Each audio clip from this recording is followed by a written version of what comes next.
The Denver County family courtroom smelled of old wood polish and stale coffee on that gray November morning.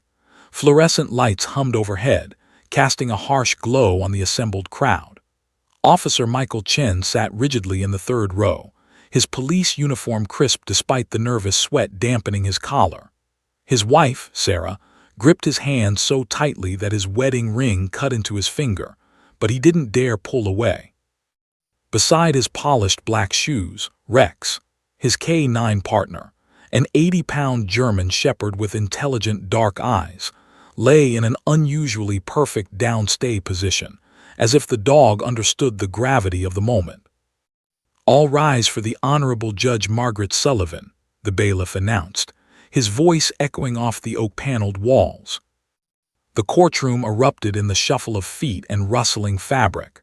Chen stood automatically, his police training kicking in, but his eyes remained fixed on the door to the left of the judge's bench, the door through which Emma would enter.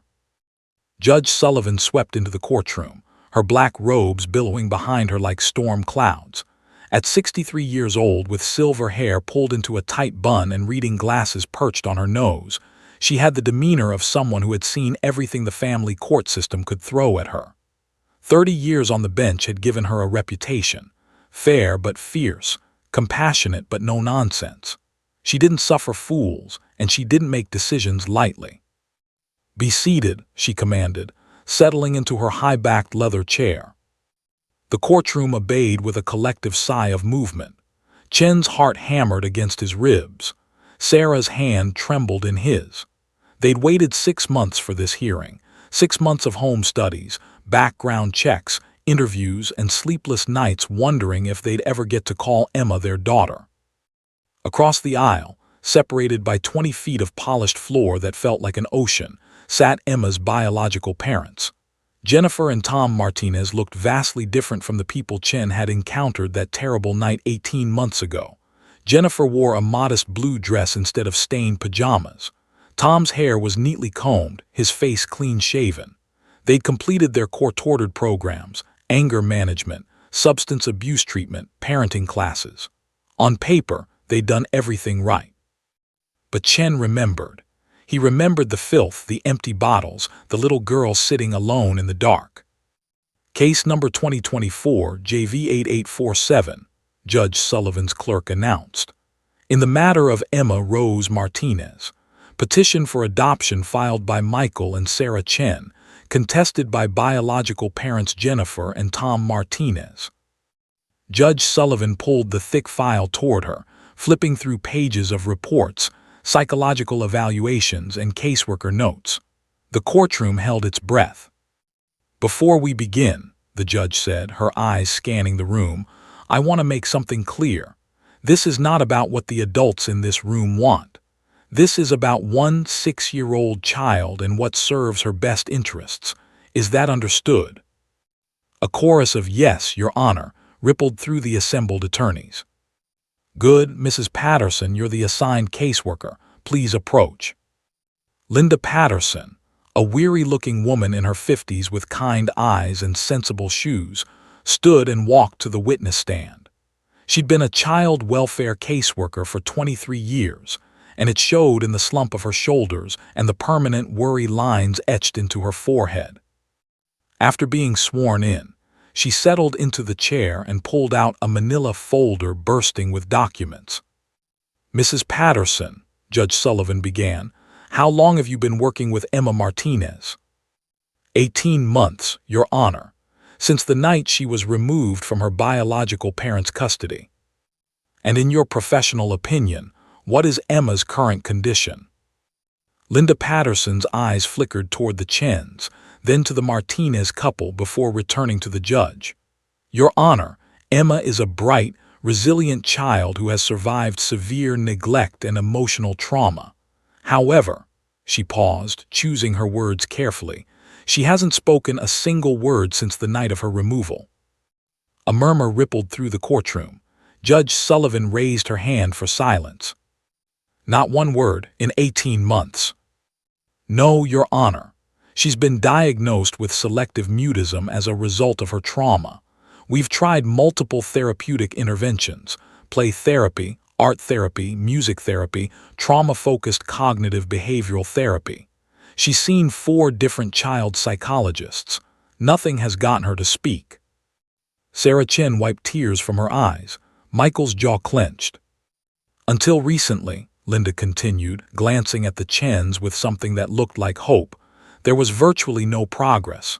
Emma was withdrawn, isolated, barely eating. She had severe nightmares, trust issues, all textbook trauma responses. You said until recently, Judge Sullivan noted, leaning forward. What changed? 6 months ago, Emma met Officer Chen and his K-9 partner at a community foster care event. Something shifted. She still doesn't speak, but... Objection. Marcus Webb, the Martinez family attorney, shot to his feet. He was young, aggressive, wearing an expensive suit that probably cost more than Linda Patterson made in a month. Your Honor, we're getting into speculation about unverified behavioral changes. The facts are simple. Emma Martinez hasn't spoken in a year and a half. She's severely traumatized. Her biological parents have completed every requirement the court mandated. They deserve the opportunity to parent their child. Judge Sullivan's eyes narrowed.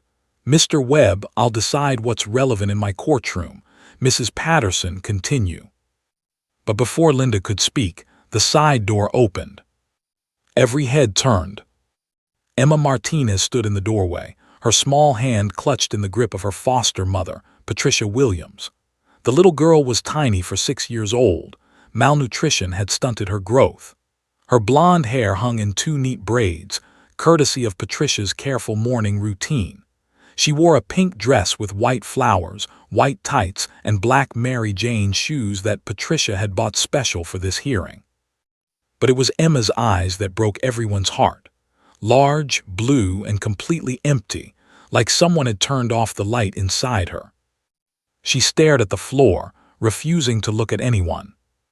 Judge Sullivan's expression softened for just a moment, a crack in her professional armor. "Hello, Emma," she said gently. The child didn't respond, didn't even acknowledge the judge had spoken. Rex's ears perked up. A small whine escaped his throat before Chen laid a quieting hand on the dog's head. The battle for Emma's future was about to begin, 6 months earlier, May 15, 2024. The police radio crackled to life at 11:47 p.m., cutting through the quiet hum of Officer Michael Chen's patrol car.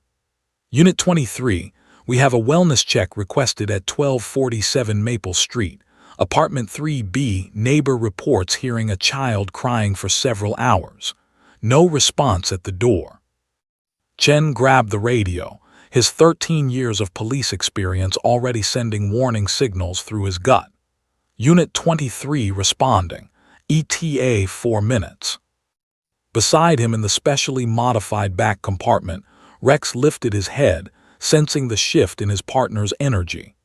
The German Shepherd had been working with Chen for 5 years, narcotics detection, suspect apprehension, community outreach. They'd become extensions of each other, communicating in glances and subtle body language shifts. Might be a rough one, boy, Chen muttered, flipping on the lights but not the siren. No need to alert anyone inside. Maple Street sat in one of Denver's forgotten neighborhoods, not quite gentrified, not quite abandoned. Apartment buildings from the 1970s leaned against each other like tired soldiers. Broken streetlights created pools of shadow. Chen had responded to this complex before. Domestic disturbances, drug deals, the occasional assault.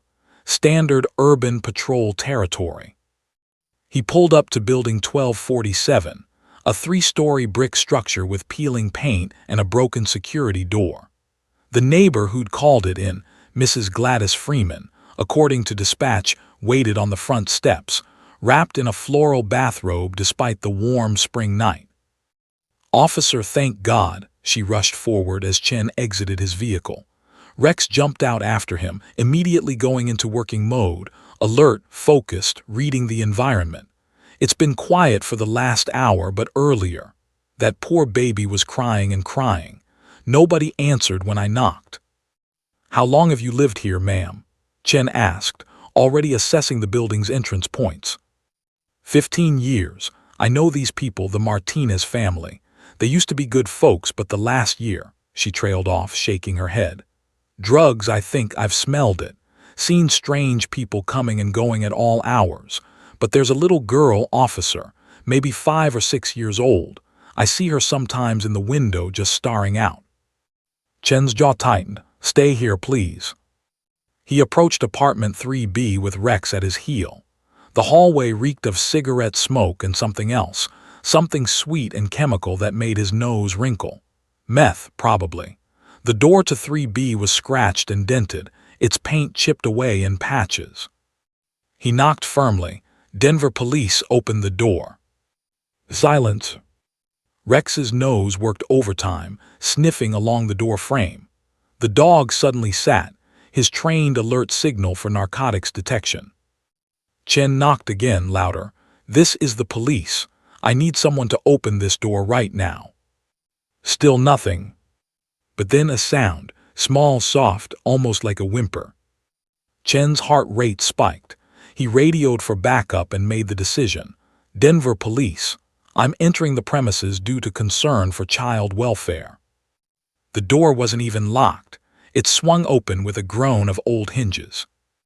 The smell hit him first, a nauseating combination of rotting food, unwashed bodies, chemical residue, and human waste. Chen had been a cop for over a decade. He'd seen crime scenes, dealt with homeless encampments, raided drug houses. But something about the smell of child neglect always hit differently. It bypassed his professional detachment and stabbed straight into his soul. He stepped inside, hand on his weapon, Rex moving with him in perfect synchronization. The apartment was dark except for the flickering glow of a television playing infomercials. Trash littered every surface. Fast food containers, empty bottles, overflowing ashtrays. The furniture looked like it had been picked from various dumpsters, mismatched and stained. On a sagging couch in the living room, 2 adults lay passed out. Jennifer Martinez was sprawled across the cushions, her mouth open, a line of drool on her chin. Tom Martinez had slumped onto the floor, his back against the couch, an empty vodka bottle still clutched in one hand. But it was the small figure in the corner that made Chen's blood run cold. Emma sat on the floor beside an overturned toy box, surrounded by broken plastic pieces that might have once been toys. She wore a stained t-shirt that was several sizes too big and nothing else. No pants, no shoes. Her blonde hair was matted and dirty. Her legs were covered in bruises, some fresh, some yellowing with age. She wasn't crying. She wasn't making any sound at all. She just sat there, staring at the wall, rocking slightly back and forth. "Jesus," Chen whispered. Rex whined softly, pulling toward the child. Chen let him go. The German shepherd approached slowly, his training overridden by something instinctual. He lowered himself to the ground and crawled the last few feet toward Emma, making himself as non-threatening as possible. Emma's eyes flickered toward the dog, but she didn't react. Didn't smile, didn't cry, didn't flinch. Just watched with those hollow, dead eyes. Chen radioed for an ambulance and child protective services, his voice tight with controlled rage. Then he approached Emma slowly, crouching down to her level. "Hey there, sweetheart," he said softly. "My name is Michael. I'm a police officer. I'm here to help you. Can you tell me your name?" Nothing, not even a blink. He tried again.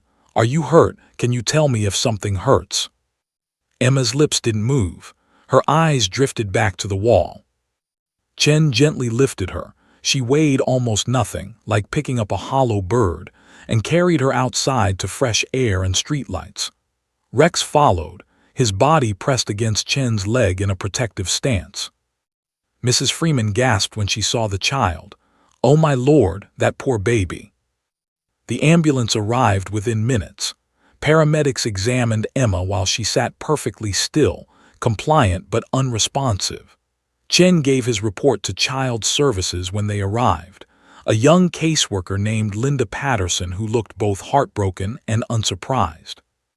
"Will she be okay?" Chen asked as they loaded Emma into the ambulance. Linda met his eyes. Physically, probably, emotionally, she shook her head. Some things break people, Officer Chen, especially little people. As the ambulance pulled away, Emma's face appeared in the back window for just a moment. Small, pale, expressionless. Chen stood in the street long after everyone had gone, Rex sitting quietly beside him. He couldn't shake the image of those empty eyes. He didn't know it yet, but that night would change his life forever. 3 months after the rescue, August 2024. The community center gymnasium had been transformed into a carnival of hope. Colorful balloons clustered in every corner, their strings dancing in the breeze from industrial fans. Tables overflowed with donated cookies, lemonade, and pizza. A DJ played age-appropriate pop music while a clown made balloon animals near the basketball hoops. The annual Denver Foster Care Family Picnic was in full swing, designed to give foster children a day of normal childhood joy. Officer Michael Chen had volunteered for the event, as he did every year. Community outreach was part of his job description, and Rex was always a hit with kids. The German Shepherd wore his official K9 vest, and children swarmed around him like bees to honey, shouting questions and begging to pet the police doggy. "Is he mean?" a little boy asked, eyes wide. Chen smiled. "Only to bad guys, to good kids like you, he's a big teddy bear." Rex tolerated the attention with professional patience, his tail wagging in measured beats. But then, suddenly, the dog's entire demeanor changed. His ears perked forward. His body went rigid. A low whine escaped his throat. "Rex, what is it, boy?" The German Shepherd pulled against his lead, something he rarely did. His nose pointed toward the far corner of the gymnasium, where the crowd thinned out near the emergency exit doors. Chen followed the dog's gaze, and his breath caught. A little girl sat alone beneath a decorative oak tree that someone had wheeled inside in a massive planter. She wore a yellow sundress that looked new, her blonde hair neatly braided. Her foster parents, Chen recognized them as the Williams family, good people who'd been fostering for years, stood about 20 feet away, talking to other adults but keeping watchful eyes on her. But it was the child's absolute stillness that made Chen's heart clench. Emma Martinez. He'd thought about her constantly since that terrible night in May. He'd followed up with Linda Patterson, the caseworker, learning that Emma had been placed with the Williams family after a 2-week hospital stay. Malnutrition, dehydration, untreated infections. But physically, she'd recovered. Mentally, emotionally, according to Linda, Emma hadn't spoken a single word. Not to doctors, not to therapists, not to her foster parents. She ate when food was placed in front of her. She went where she was led. But she didn't engage, didn't play, didn't cry, didn't smile. She simply existed. "Rex, heel," Chen commanded. But the dog was already moving, dragging his handler across the gymnasium floor. Parents grabbed their children out of the way as 80 pounds of determined German Shepherd pulled forward. Chen had trained Rex for years, spent thousands of hours perfecting their communication. But in this moment, Rex wasn't listening to commands. The dog had a mission. "Rex, stop." The Williams noticed the commotion. Patricia Williams, a warm-faced woman in her 50s with kind eyes and graying hair, turned toward them. Her husband, Robert, a retired firefighter, stepped protectively closer to Emma. But Rex was already there. The dog stopped 3 feet from Emma, then did something extraordinary. He dropped into a down position, lowering his massive body to the ground, making himself as small and non-threatening as possible. His tail gave one tentative wag. He crawled forward 6 inches, then stopped, waiting. Emma's eyes, those hollow, dead eyes Chen remembered from the rescue, flickered with something. Not quite life, but not quite emptiness either. A spark, maybe. A question. Her head tilted slightly to the left. Rex crawled another 6 inches closer, his belly dragging on the gymnasium floor. "I'm so sorry," Chen said, reaching the Williams family. "He's never done anything like this before. He's usually perfectly trained." Patricia Williams waved away the apology, her eyes glistening. "Don't apologize. This is Officer Chen, right? You're the one who found her." Chen nodded, unable to take his eyes off the scene unfolding before them. Emma had shifted her position. Just slightly, but it was movement, voluntary, intentional movement toward the dog. Rex waited, patient as stone. Emma's hand emerged from her lap, trembling like a leaf in wind. Her fingers extended toward the dog's head, moving in slow motion through the air between them.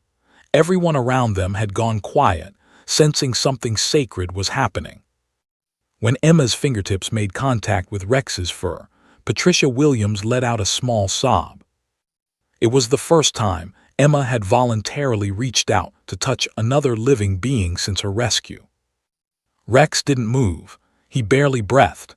He simply allowed this broken little girl to pet his head with shaking fingers. Emma's other hand joined the first.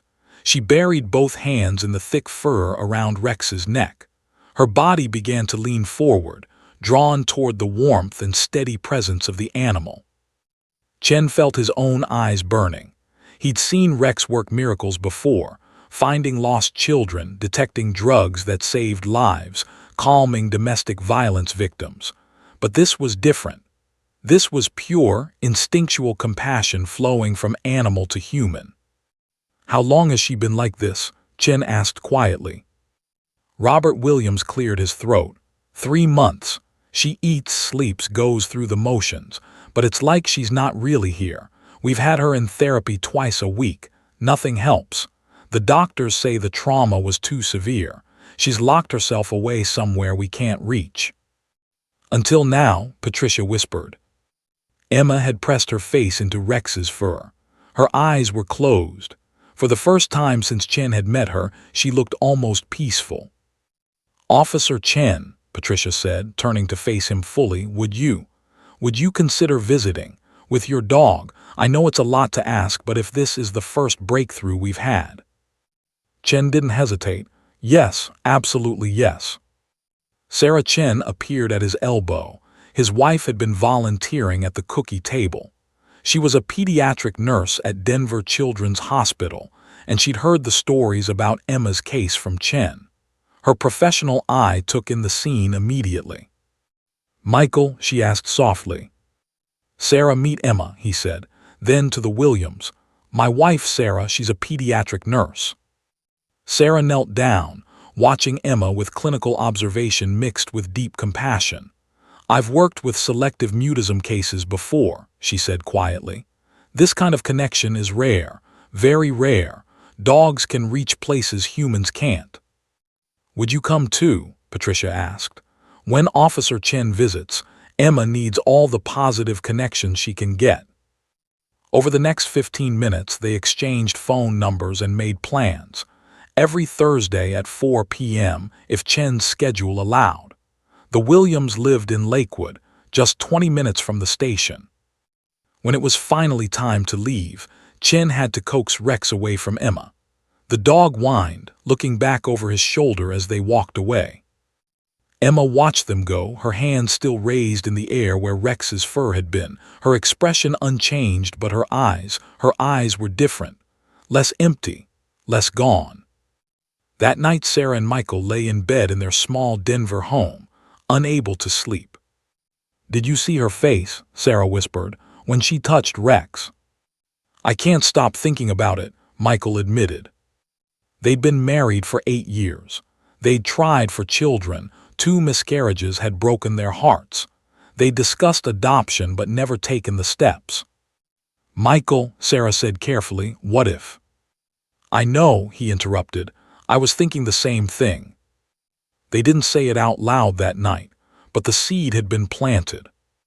Neither of them could have predicted how deeply Emma would root herself in their hearts, or how hard they'd have to fight to keep her. Thursday, August 22nd, 2024. First visit. Officer Michael Chen pulled his personal truck into the driveway of the Williams' modest ranch-style home at exactly 3:58 p.m. Rex sat in the passenger seat, his nose pressed against the window, tail wagging with unusual excitement. The dog knew where they were going. He'd been restless all day at the station, whining during training exercises, distracted during patrol. "You remember her, don't you?" Chen murmured, scratching behind Rex's ears. The front door opened before Chen could knock. Patricia Williams stood there, her expression a mixture of hope and worry. "She's been at the window since 3 o'clock," she said quietly, standing there watching, waiting. Chen's heart squeezed. He followed Patricia inside, Rex padding softly beside him. The Williams home was everything Emma's biological parents' apartment hadn't been: clean, warm, filled with family photos and the smell of freshly baked cookies. Children's drawings covered the refrigerator. A shelf held board games and books. But it was the small figure silhouetted against the living room window that captured Chen's attention. Emma stood perfectly still, her hands pressed against the glass, her face tilted upward. She wore jeans and a purple sweater, her hair in a single braid down her back. When Rex entered the room, her head turned with mechanical precision. For 3 full seconds, nothing happened. Then Emma's right hand lifted from the windowsill, just barely, just enough. Rex walked across the carpet and sat directly in front of her, his tail sweeping back and forth. Emma's hand descended onto his head like a butterfly landing on a flower. Patricia Williams wiped tears from her eyes. Thursday, September 5th, 3rd visit. She took him to her room today, Patricia told Sarah Chen, who had accompanied Michael for this visit. On her own, just stood up and walked, and Rex followed her like it was the most natural thing in the world. Sarah, with her pediatric nursing experience, had brought a small notebook to document Emma's progress. She watched through the doorway as Emma sat cross-legged on her bedroom floor, Rex sprawled beside her. Emma was showing the dog her stuffed animals, not speaking, but holding each one up for his inspection before carefully placing it in a line. "This is called parallel play," Sarah whispered to Patricia. "She's including him in her world. That's massive progress." Michael stood in the doorway, watching his K9 partner become something more than a police dog. Rex had worked hundreds of cases, found countless suspects, detected narcotics at dozens of traffic stops. But lying on a little girl's bedroom floor, letting her arrange stuffed animals on his back, might be his most important work yet. Thursday, September 19th, 5th visit. Emma walked Rex around the backyard for the first time. Patricia had suggested it nervously, unsure if Emma would actually hold the leash or if she'd simply freeze. But when Michael handed Emma the lead, her small fingers closed around the leather with surprising firmness. They completed 3 laps of the yard. Emma's steps were measured, careful. Rex matched her pace perfectly, never pulling, never rushing. A golden retriever barked from a neighboring yard. Emma's grip tightened on the leash, but she didn't stop walking. "That's the longest she's been outside voluntarily since she came to us," Robert Williams said quietly, standing beside Michael on the back porch. "She usually fights us when we try to take her to the park or even just to the mailbox." Michael watched Emma pause to let Rex sniff a tree. "How's she doing otherwise? Therapy? School?" Robert's expression darkened. "The therapists are frustrated, she won't engage, and we're homeschooling her because she can't function in a classroom environment. She just shuts down completely." He paused. "But with your dog, she's a different child." Thursday, October 3rd, 7th visit. Sarah brought her guitar. She'd been a music minor in college, back before nursing school consumed her life. She sat in the Williams' living room and played softly, nothing demanding, just gentle melodies. Emma sat with Rex on the floor, her head resting against the dog's shoulder. Her eyes were open, focused on Sarah's fingers moving across the strings. Then something extraordinary happened. Emma smiled. It was small, barely a curve of her lips. It lasted perhaps 2 seconds, but Patricia gasped, and Robert grabbed Michael's arm hard enough to leave marks. It was the first smile anyone had seen from Emma Martinez in 4 months. Sarah kept playing, tears streaming down her face, her voice shaking as she sang about sunshine and rainbows and hope. Thursday, October 17th, 9th visit. After Emma had taken Rex to her room, Patricia pulled Michael and Sarah into the kitchen. Her hands shook as she poured coffee. "I need to tell you something," she said. "Robert and we've been fostering for 12 years. We've had 37 children through our home. We love them all, help them heal, and then we let them go to their forever families." She set down the coffee pot, meeting their eyes. "But Emma is different. We'd adopt her ourselves in a heartbeat, but we're 61 and 63 years old. The state wants younger parents for a child with her needs." Sarah reached across the table, taking Patricia's hand. "What are you saying?" "I'm saying that child needs you, both of you. I've watched you with her. I've seen how she responds. You've talked about wanting children. Michael mentioned the miscarriages. I know I'm overstepping, but—" "We've been thinking about it," Michael interrupted softly. "Since the picnic, we've been thinking about almost nothing else." Sarah nodded, her eyes bright. "We looked into the requirements, started the paperwork last week, actually. We were afraid to hope, afraid to say it out loud, but—" Patricia's face broke into a radiant smile. "Then you should know that Emma's caseworker, Linda Patterson, asked me last week who I thought would be the best placement for Emma long-term. I told her the truth. I told her about you too." Thursday, October 31st, 11th visit, Halloween. Emma wore a princess costume that Patricia had made. She trick-or-treated around the Williams' living room, holding Rex's leash while the adults took turns answering the door and giving her candy. She didn't speak, didn't laugh, but she participated. She held out her plastic pumpkin bucket. She walked from house to house. It was the most normal childhood activity she'd engaged in since her rescue. At the end of the evening, as Michael and Sarah prepared to leave, Emma did something she'd never done before. She hugged Rex, wrapped her thin arms around his neck and held on. In the truck on the way home, Sarah turned to Michael. We have to at least try to adopt her." "I already called our lawyer," Michael said. "We meet with her tomorrow to start the process." They drove in silence for a moment, hope and terror warring in their hearts. Neither of them knew that in a small apartment across town, Jennifer and Tom Martinez were meeting with a lawyer of their own, a man named Marcus Webb who specialized in reunification cases and had a reputation for winning at any cost. The battle for Emma's soul was about to begin. November 15, 2024, Family Court, Denver. The conference room at Chen's attorney's office smelled like leather and old law books. Michael and Sarah sat across from Rebecca Morales, a family law attorney recommended by 3 different colleagues. Rebecca was in her 40s, sharp-eyed and direct, with a reputation for winning difficult adoption cases. "I'm going to be honest with you," Rebecca said, spreading documents across the mahogany table. "This won't be easy. You're first-time adoptive parents seeking to adopt a severely traumatized, nonverbal child with extensive special needs.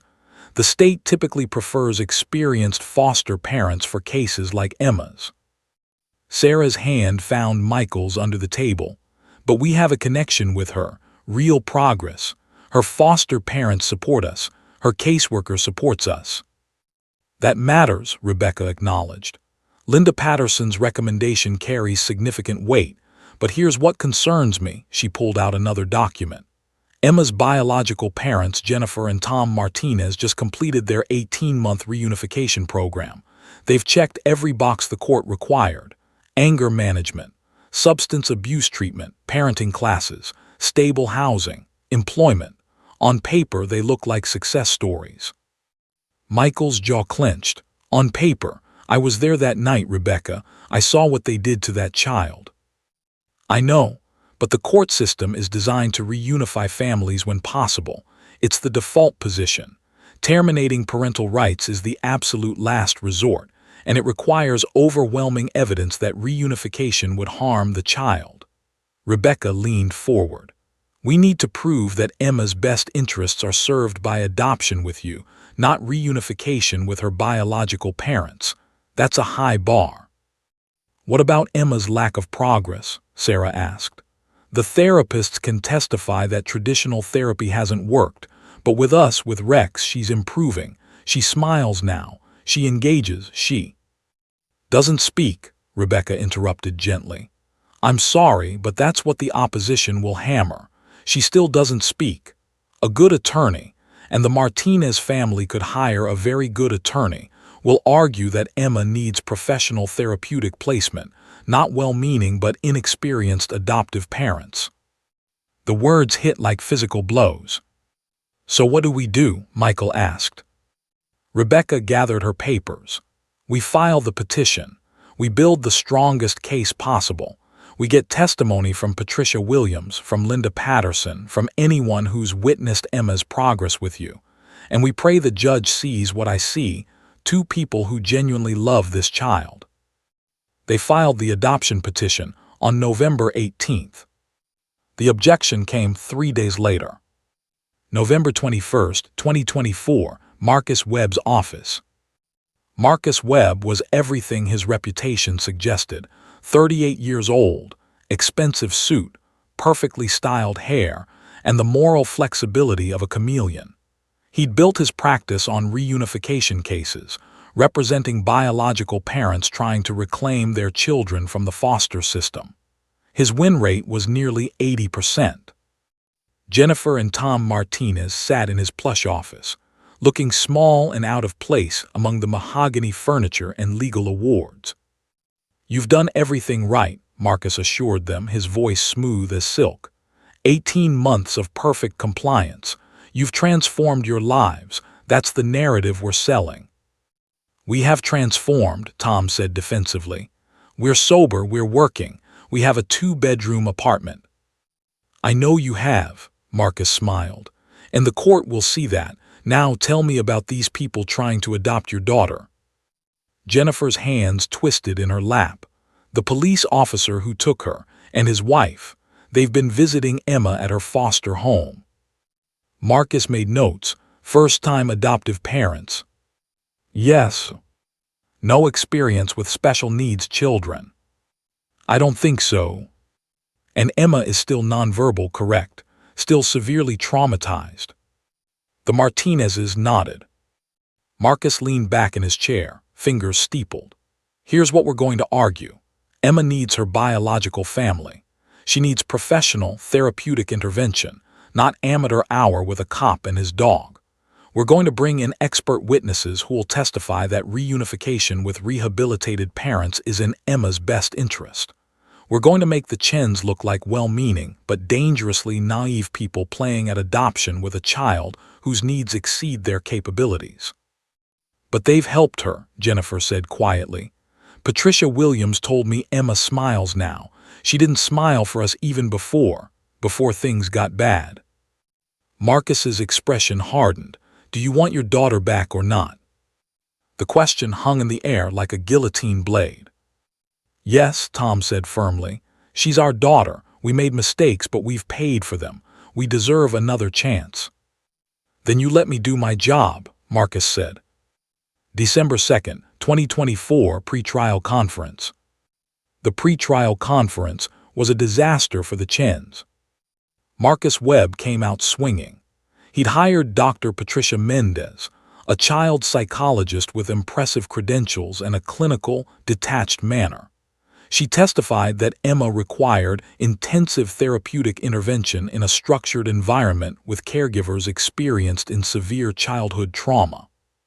"And do the Chens meet these qualifications?" Marcus asked. "No," Dr. Mendez said flatly. "Officer Chen is a police officer. His wife is a nurse. Neither has training in childhood trauma therapy.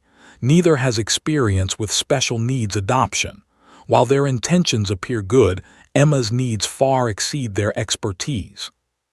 Rebecca Morales tried to counter. "But Dr. Mendez, aren't you aware that Emma has shown more progress with the Chens in 3 months than she showed in 6 months of professional therapy?" Anecdotal improvement based on attachment to an animal is not the same as therapeutic progress, Dr. Mendez replied coolly. It's a temporary coping mechanism, not healing. The state's attorney, David Park, added his concerns. Your Honor, the state's position is that Emma Martinez requires specialized placement. We've identified a therapeutic foster home in Colorado Springs with parents trained in selective mutism and childhood PTSD. We believe this would serve Emma's needs better than placement with first-time adoptive parents, however well-meaning. Michael felt Sarah trembling beside him. Marcus Webb pressed his advantage. Your Honor, my clients have completed every requirement this court mandated. They've been sober for 18 months. They've maintained employment and stable housing. They've attended every supervised visitation. The state's own data shows that children do best when reunified with rehabilitated biological families. Emma Martinez deserves the chance to know her real parents. Rebecca stood. Your Honor, Officer Chen rescued this child from unconscionable neglect.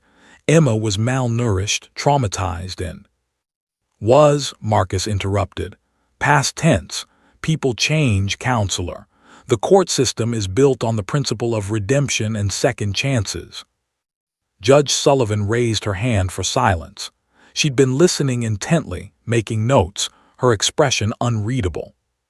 Here's what troubles me, she said finally. I have biological parents who have apparently done the work. I have a state recommendation for specialized placement. I have expert testimony questioning the Chen's qualifications. And I have a child who still hasn't spoken a single word in 18 months. She paused. But I also have glowing reports from the foster parents and the caseworker about Emma's connection with the Chens. She closed her folder with a decisive thump. I'm ordering a courtroom observation. I want to see Emma interact with both the biological parents and the prospective adoptive parents. I want to see this supposedly miraculous connection with the police dog. And then I'll make my decision. The hearing date was set, December 6th. 4 days away. Michael and Sarah left the courthouse feeling like they'd already lost. December 6th, 2024, 9:00 a.m., Denver County Family Court. The courtroom felt different on observation day.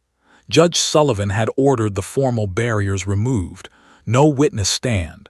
No attorney tables positioned like battle lines. Instead, chairs were arranged in a semicircle, creating an intimate space that felt more like a therapy session than a legal proceeding. But the tension was suffocating. Michael Chen sat with Sarah and Rebecca Morales on the left side. His dress uniform felt too tight, the collar strangling him. Sarah wore a navy dress and clutched a tissue she'd already shredded into fragments. They'd barely slept in 4 days. Every scenario had played through their minds on an endless loop. Emma choosing her biological parents, Emma being sent to the therapeutic foster home in Colorado Springs, Emma disappearing from their lives forever. Rex lay at Michael's feet, his K9 vest freshly brushed, his certification papers filed with the court. Judge Sullivan had granted special permission for the dog's presence after Rebecca argued that Emma's connection to Rex was central to the case. The German Shepherd seemed to sense the gravity of the moment. He hadn't moved in 20 minutes, his dark eyes fixed on the side door. Across the semicircle sat Jennifer and Tom Martinez with Marcus Webb. Jennifer wore a modest floral dress, her hands folded in prayer position. She'd been crying. Her eyes were red-rimmed and swollen.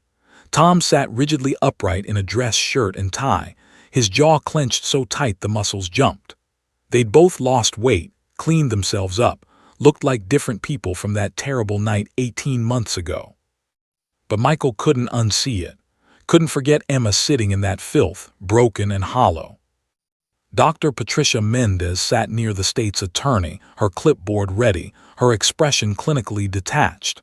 She would be observing Emma's behavior, documenting every response, every reaction. Her report would carry enormous weight. Linda Patterson, the caseworker, sat beside Patricia and Robert Williams. Linda's usual professional composure had cracked, Her eyes were bright with unshed tears. The Williams held hands, their faces etched with the pain of people about to lose a child they'd grown to love. Judge Sullivan entered at 9:15 a.m., her expression grave. "This is not a typical hearing," she began, her voice filling the courtroom. "I've asked Emma to be brought in so I can observe her interactions with everyone involved in her life. I want to see the child, not read reports about her. I want to understand what serves her best interests." She paused. "I remind everyone that Emma is 6 years old. She's been through more trauma than most adults experience in a lifetime. We will be gentle. We will be patient. Is that understood?" A chorus of "Yes, Your Honor" rippled through the room. "Bailiff, please bring in Emma." The side door opened.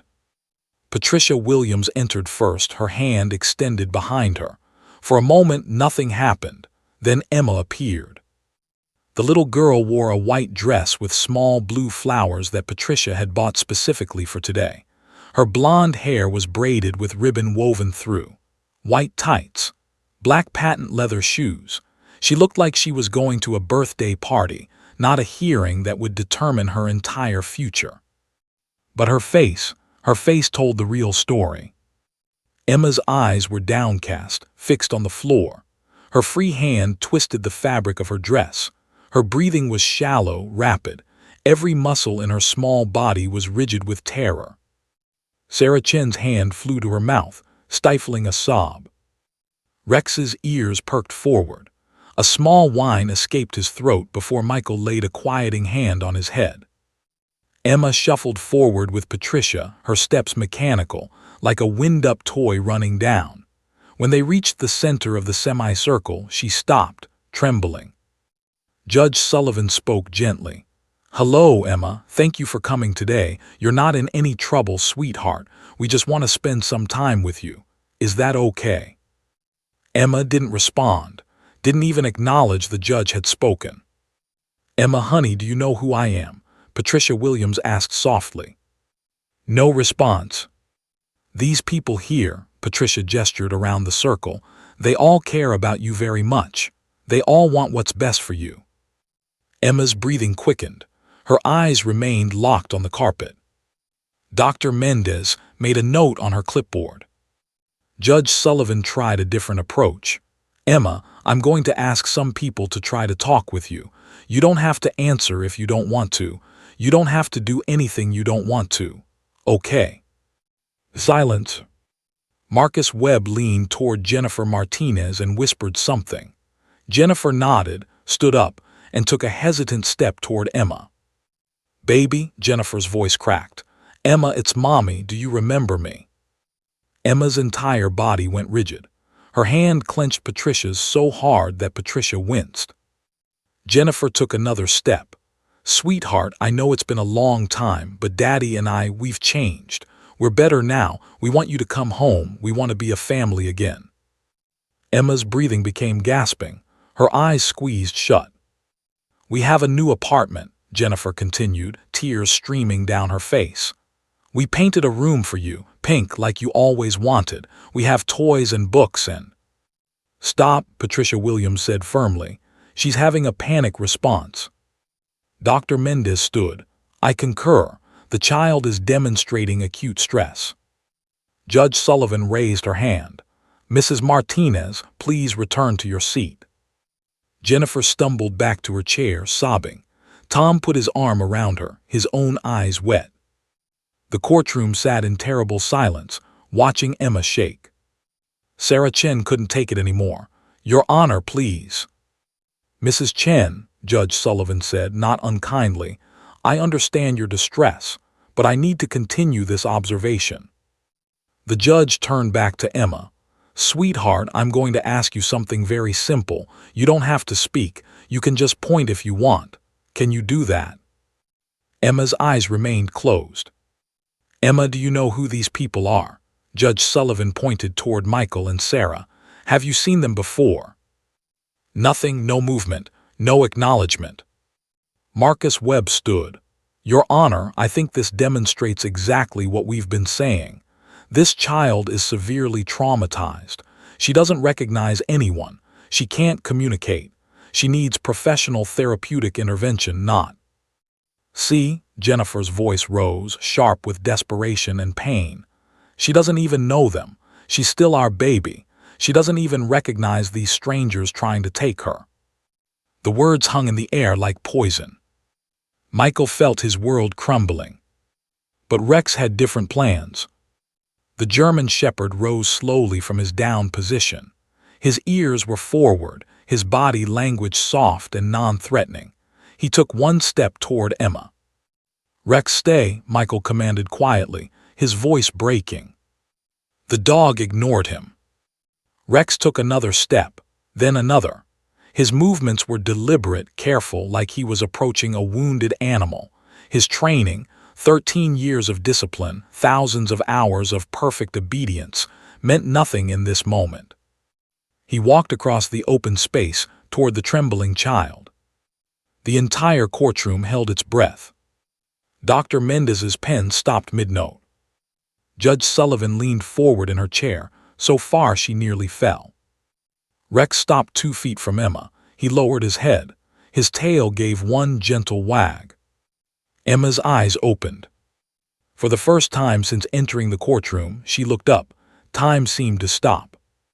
Emma Martinez's blue eyes, those eyes that had been empty for 18 months, hollow as abandoned wells, met Rex's steady gaze. The German shepherd stood perfectly still, patient as stone, radiating the kind of unconditional acceptance that only animals can offer. His tail swept once across the carpet. Twice.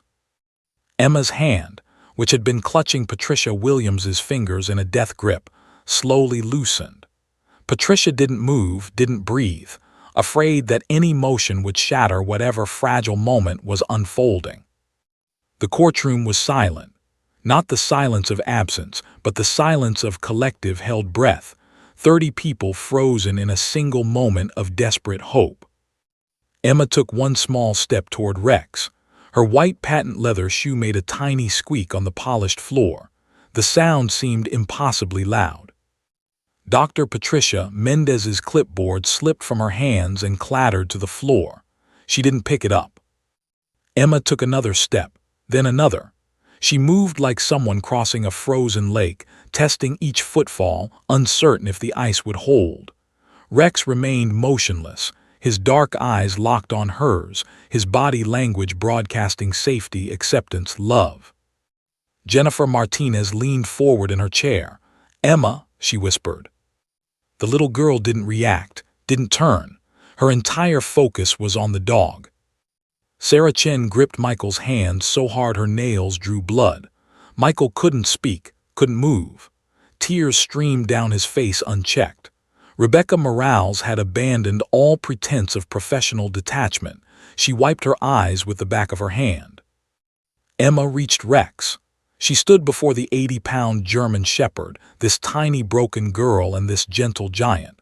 Her hand rose, trembling, hesitant, and hovered in the air between them. Judge Sullivan had presided over family court for 30 years. She'd seen reunifications and terminations, joy and heartbreak, every variation of human drama the system could produce. She'd trained herself to maintain judicial distance, to never let emotion cloud her judgment. But in this moment, Margaret Sullivan was just a woman watching a miracle unfold. Emma's fingers made contact with Rex's head. The touch was feather-light at first, barely a graze of fur. Then her hand settled more firmly, burying itself in the thick coat around his neck. Her other hand joined the first. Rex leaned gently into her touch, careful not to overbalance her small frame. Emma's lips parted. Every person in the courtroom leaned forward simultaneously, an unconscious choreography of desperate attention. For 18 months, Emma Martinez had been silent. Therapists had tried. Foster parents had tried.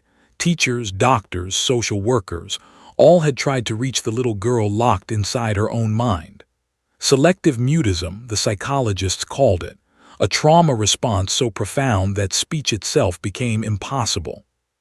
But standing in a courtroom with her hands buried in a police dog's fur, something inside Emma cracked open. Her voice emerged like a ghost, like morning mist, like something precious and fragile rising from deep underground. 2 words, barely a whisper. My family. The court reporter's hands froze above her stenography machine, fingers suspended in disbelief. Linda Patterson let out a sob. Patricia Williams collapsed into her husband's arms. But Emma wasn't finished. Her head turned slowly, her hand still anchored in Rex's fur like he was the only solid thing in a spinning world. Her eyes, no longer empty, no longer dead, found Michael and Sarah Chen across the room. She looked directly at them, held their gaze. Her voice came again, stronger this time, clear enough that there could be no mistake, no misunderstanding. My family. Sarah Chen made a sound that was half laugh, half cry, a release of hope and fear and love too big to contain. Michael couldn't speak. His throat had closed completely. He could only stare at this little girl who'd just spoken for the first time in a year and a half, who'd chosen her first words in so long to claim them. Judge Sullivan's hand trembled as she removed her glasses. The legendary Margaret Sullivan, the judge who never cried in court, who prided herself on ironclad composure, felt tears spilling down her cheeks. Marcus Webb sat in stunned silence, his prepared arguments evaporating. Dr. Mendez stood slowly, her clinical detachment shattered. As a psychologist, she understood the magnitude of what she just witnessed. Selective mutism didn't break like this. Children didn't simply start speaking after 18 months of silence without intensive therapeutic intervention, but they also didn't usually have connections like this. Jennifer Martinez was crying, her hands covering her face. Tom Martinez stared at his daughter, the daughter he'd neglected, the daughter he'd hurt, choosing someone else. The truth of what he'd done, what they'd lost, crashed over him like a wave. Emma took a step toward the Chens, Rex moving with her like a furry shadow. Then another step. Patricia Williams released her hand completely, letting the child go. Emma walked across the courtroom floor, this tiny girl in a white dress with flowers, her hands reaching forward. She walked past her biological parents without a glance, past the state's attorney, past Dr. Mendez and her clipboard. She walked straight to Sarah Chen. Sarah dropped to her knees, opening her arms. Emma fell into them, her small body finally relaxing, finally home. Michael knelt beside them, one hand on Emma's back, the other on Rex's head. The dog pressed close, completing their circle. Judge Sullivan had to call a 15-minute recess. She couldn't continue. None of them could. In the hallway outside the courtroom, Marcus Webb found Jennifer and Tom Martinez. We can still fight this, he said quietly. The child is clearly traumatized, easily influenced. No, Tom Martinez interrupted. His voice was hollow. Did you see her face? Did you see how she looked at them? Jennifer nodded through her tears. She never looked at us like that, not even before we destroyed everything. We can argue, Marcus began. No, Jennifer said firmly. I thought I wanted her back because I love her, but if I really love her... She looked through the courtroom window at Emma, still wrapped in Sarah Chen's arms, Michael and Rex surrounding them in protection. If I really love her, I have to let her go. December 6, 2024, 10:45 a.m., 15 minutes later. Judge Margaret Sullivan sat alone in her chambers, staring at the framed photograph on her desk. Her own daughter, now 32, smiled back at her from college graduation day. Sullivan had raised her alone after her husband died, had made 1,000 impossible decisions to give that girl a good life. She understood, perhaps better than anyone in that courtroom, what family really meant. It wasn't biology. It wasn't legal documents or blood ties. It was the look in Emma Martinez's eyes when she'd said, "My family," while looking at the Chens. Sullivan wiped her eyes, straightened her robes, and returned to the courtroom. Everyone stood as she entered. Emma sat on Sarah Chen's lap now, her head resting against Sarah's shoulder, one hand still touching Rex's fur. The dog lay pressed against Sarah's legs, creating a protective barrier around the child. "Please be seated," Sullivan said, her voice steady despite the emotions churning inside her. Marcus Webb stood immediately. "Your Honor, before you continue, my clients would like to make a statement." Jennifer Martinez rose, her husband beside her. She looked small, diminished, like someone who'd lost everything that mattered. She looked at Emma for a long moment, memorizing her daughter's face. "Your Honor," Jennifer's voice shook, "Tom and we're withdrawing our objection to the adoption." A collective gasp filled the courtroom. Marcus Webb's head snapped toward his clients. "Mrs. Martinez, I strongly advise." "No," Tom Martinez interrupted, standing beside his wife. "We've been fooling ourselves, Your Honor. We completed the programs. We got sober. We got jobs and an apartment. We checked all the boxes." His voice cracked. "But we did it thinking we could erase what we did to our daughter. We can't." Jennifer continued, tears streaming freely. "For 18 months our baby didn't speak, didn't smile, didn't live. We did that to her. And in 3 months with these people," she gestured toward the Chens, "she came back. She spoke. She chose them." "Your Honor," Tom said, "we see what we couldn't see before. Emma needs safety. She needs love. She needs people who saw her at her worst and still fought for her." He looked at Michael Chen. That police officer, he could have just done his job that night, removed her, filed his report, moved on. But he didn't.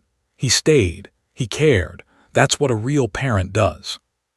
Jennifer walked slowly towards Sarah and Emma. Emma tensed slightly but didn't pull away. Jennifer knelt down, eye level with her daughter. "Baby girl," she whispered, "Mommy is so sorry for everything, for hurting you, for failing you, for not being what you needed." She reached out, hesitated, then gently touched Emma's hand. "But these people, they're good. They're going to take care of you the way I should have, the way you deserve." Emma's eyes filled with tears, but she didn't speak. Jennifer stood, backed away, and returned to her seat. Tom wrapped his arms around her as she collapsed, sobbing.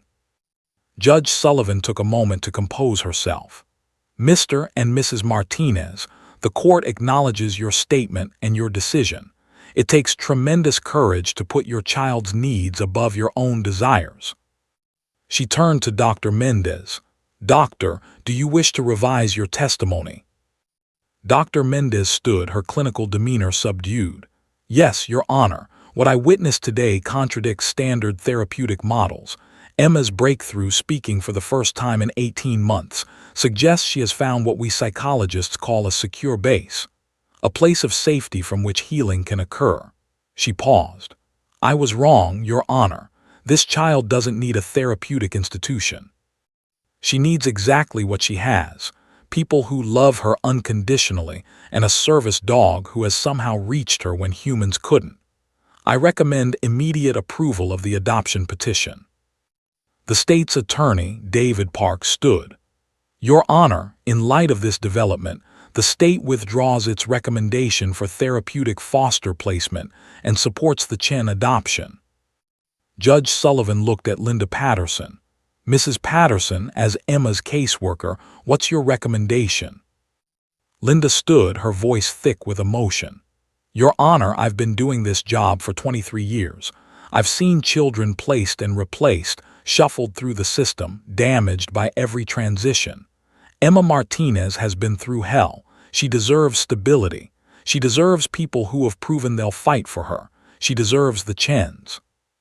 Patricia Williams raised her hand. "Your Honor, may I speak?" "Please, Mrs. Williams." Patricia stood, Robert beside her. "Emma has been in our home for 15 months. We love her like she's our own, but she's not ours, she's theirs." She pointed to the Chens. "We've watched this family form over the past 3 months. We've seen Emma transform. This is where she belongs." Judge Sullivan took a deep breath. She picked up her gavel and the courtroom tensed. "In the matter of Emma Rose Martinez," Sullivan began, her voice ringing with authority, "this court has heard extraordinary testimony today. We've witnessed a child who hasn't spoken in 18 months find her voice. We've seen biological parents demonstrate true love by putting their child's needs first. We've observed the undeniable bond between this child and the petitioners. She looked directly at Michael and Sarah Chen. The law requires me to determine what serves the child's best interests. Emma has told us in the only way she could, where she feels safe, where she feels loved, where she feels like she belongs. Sullivan's gavel came down with decisive force. Adoption petition granted. Parental rights of Jennifer and Tom Martinez are hereby terminated with their consent. Emma Rose Martinez is now and forever the legal daughter of Michael and Sarah Chen. The courtroom erupted. Sarah Chen burst into sobs, clutching Emma against her chest. Michael wrapped his arms around both of them, his shoulders shaking. Rex barked once, a joyful sound that echoed through the room. Rebecca Morales pumped her fist in the air. Linda Patterson and the Williamses embraced, crying and laughing simultaneously. Jennifer and Tom Martinez held each other, their grief genuine but mixed with something else, relief perhaps, the knowledge that their daughter would be okay, that they'd finally done one thing right. 3 months later, March 2025, the Chen home. The smell of pancakes filled the sunny kitchen. Rex lay in his usual spot near the back door, his graying muzzle resting on his paws. At 7 years old, the German Shepherd was slowing down slightly, but his eyes remained alert, always watching over his girl. Emma sat at the kitchen table, her legs swinging because they didn't quite reach the floor yet. She wore purple pajamas with stars on them, her favorite. Her blonde hair, longer now, fell loose around her shoulders. She was drawing, her tongue stuck out in concentration.